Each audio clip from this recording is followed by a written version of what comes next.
Assalamualaikum warahmatullahi wabarakatuh. Halo semuanya, apa kabar kalian? Semoga kalian baik-baik saja ya. Jumpa lagi dengan saya Pak Albert. Pada kesempatan ini kita akan belajar bersama. Namun kalian tetap patuhi protokol kesehatan supaya kita semua sehat selalu. Kali ini kita akan belajar IPA tentang cara makhluk hidup menyesuaikan diri dengan lingkungan. Tujuan pembelajarannya, melalui tayangan video ini, siswa dapat menyebutkan contoh penyesuaian diri hewan dan tumbuhan terhadap lingkungannya dengan benar. Baik, langsung saja kita mulai pembelajaran kali ini. Pertama, silahkan perhatikan video berikut ini ya. Kantung semar. Ini dia teman-teman. Kalau pelajaran SD atau SMP ya pasti ini ada yang namanya membahas kantung semar. Ini dia kantungnya. Kantungnya itu bentuknya mirip dengan piala. Nanti ini di bagian sini ya, dalamnya ini akan mengeluarkan bau-bauan nektar yang akan memikat serangga. Saya akan sentuhkan 1, 2, 3.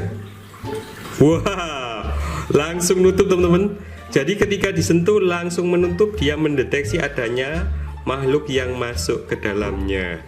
Padahal ini hanya daun yang saya masukkan ya.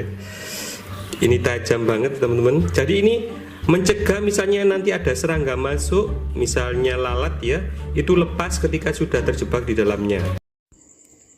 Nah, video tadi merupakan salah satu contoh penyesuaian diri makhluk hidup terhadap lingkungannya, yaitu bunga kantong semar dan bunga Venus. Makhluk hidup perlu menyesuaikan diri dengan lingkungannya atau habitatnya untuk menjaga kelangsungan hidupnya agar tidak punah. Nah, cara ini disebut juga dengan nama adaptasi. Penyesuaian tersebut dapat dilakukan melalui genetik maupun dari habitat. Makhluk hidup dapat mencari habitat yang sesuai dengan cara hidup mereka maupun mengubah organ tubuh mereka. Cara yang digunakan setiap makhluk hidup untuk beradaptasi berbeda-beda tergantung kemampuan individu tersebut. Misalnya, burung yang memiliki sayap dapat dengan mudah terbang dan berpindah tempat. Ikan yang hidup di air dapat bernafas karena adanya insang. Kaktus dapat hidup dengan baik pada suhu ekstrim karena memiliki batang tebal berlapis lilin dan daun berbentuk jarum serta berakar serabut dan sangat panjang untuk menjangkau air. Makhluk hidup yang sudah mengalami proses adaptasi pada suatu habitat akan sulit untuk tinggal pada habitat lain dengan kondisi yang berbeda. Misalnya, kaktus yang tinggal di daerah padang pasir akan membusuk bila ia terkena banyak air. Itulah gambaran atau pengertian adaptasi secara umum. Tujuan dari makhluk hidup menyesuaikan diri dengan lingkungannya atau adaptasi, yaitu untuk melindungi diri dari serangan musuh atau pemangsa, kemudian untuk memperoleh makanan, dan juga untuk berkembang biak dan melestarikan jenisnya, serta untuk bertahan hidup. Dari kesemuanya itu, intinya makhluk hidup itu melakukan penyesuaian diri untuk menjaga kelangsungan hidupnya agar tidak punah. Ada 3 jenis adaptasi yang dilakukan makhluk hidup, yaitu adaptasi morfologi, adaptasi fisiologi, dan adaptasi tingkah laku. Adaptasi morfologi merupakan penyesuaian bentuk tubuh dan struktur tubuh luar makhluk hidup atau alat-alat tubuh makhluk hidup terhadap lingkungannya. Adaptasi ini dilakukan guna menyesuaikan bentuk tubuh dengan kondisi tempat tinggal untuk mempertahankan hidupnya. Contoh adaptasi morfologi antara lain yang pertama, tumbuhan air atau hidrofit memiliki daun tipis dan lebar untuk membantu proses penguapan menjadi lebih cepat. Batang atau tangkai daun memiliki rongga udara untuk membantu bernafas. Dan akar berbentuk serabut seperti teratai, eceng gondok, dan genjer. Sedangkan tumbuhan di tempat lembab atau higrofit seperti talas berdaun lebar dan tipis untuk mempercepat penguapan. Tumbuhan di tempat kering atau xerofit seperti kaktus, batangnya berlapis lilin dan daun berbentuk duri untuk mengurangi penguapan, serta akar serabut yang sangat panjang untuk menjangkau keberadaan air. Selanjutnya tanaman kantong semar. Tanaman ini memiliki daun yang berbentuk kantong atau piala untuk memeranggap serangga. Bunga Venus juga memiliki daun seperti mulut buaya untuk memerangkap serangga juga seperti kantong semar. Contoh adaptasi morfologi selanjutnya yaitu bentuk mulut dan gigi hewan berbeda-beda sesuai dengan jenis makanannya. Kalau hewan herbivora seperti kerbau, kambing, sapi, kuda, dan kelinci itu mulutnya berbeda dengan hewan karnivora atau pemakan daging seperti kucing, kemudian harimau, dan buaya. Bentuk paruh burung juga berbeda-beda sesuai dengan jenis makanannya.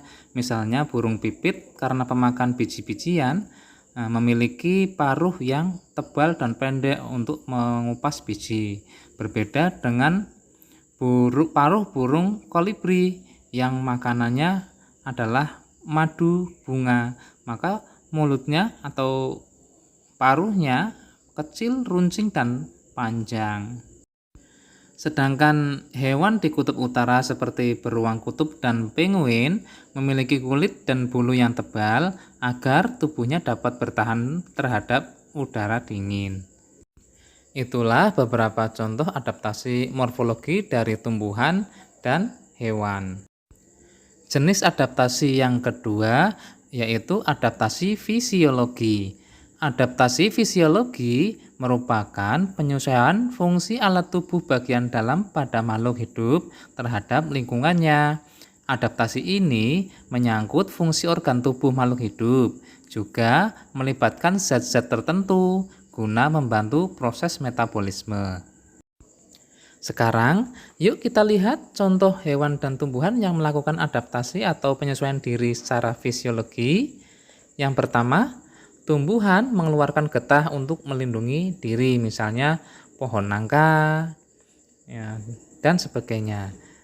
Kemudian bunga Rafflesia mengeluarkan bau busuk seperti bangkai untuk menarik lalat agar datang membantu proses penyerbukan.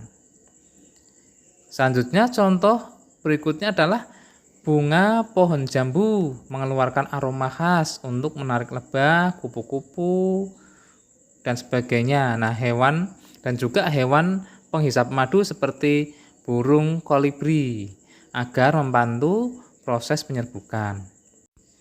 Cacing teredo juga melakukan adaptasi fisiologi dengan cara menghasilkan enzim selulosa untuk membantu mencerna kayu yang dimakannya.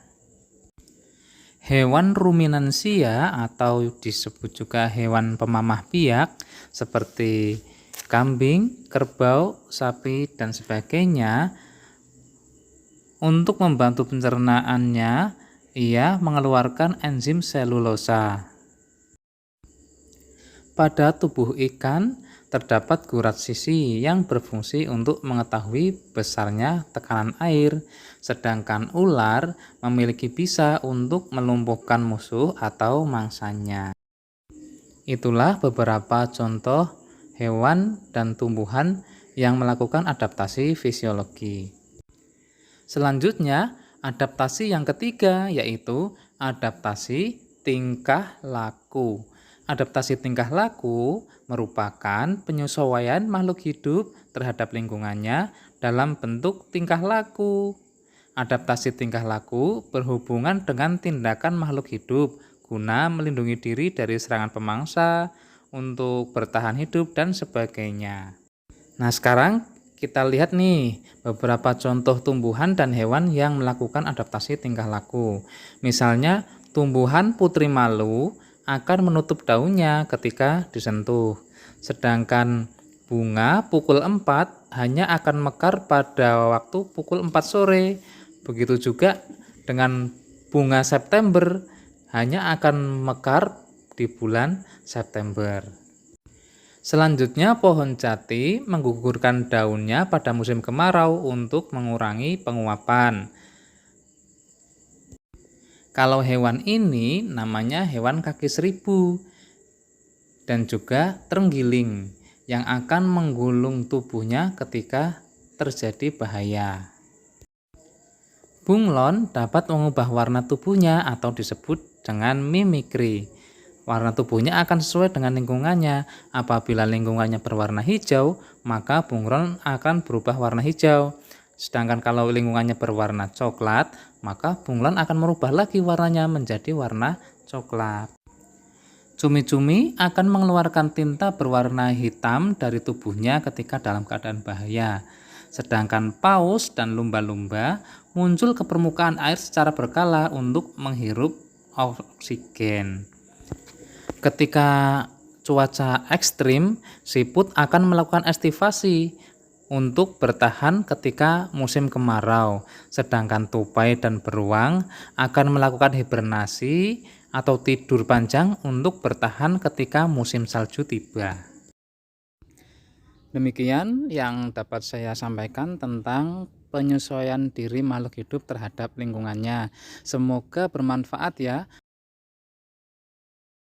Bagaimana belajar kalian pada hari ini? Apakah kalian senang? Ya, mudah-mudahan pembelajaran tadi, apa yang saya sampaikan tadi bisa bermanfaat buat kalian ya. Dan dari saya cukup sekian. Wassalamualaikum warahmatullahi wabarakatuh.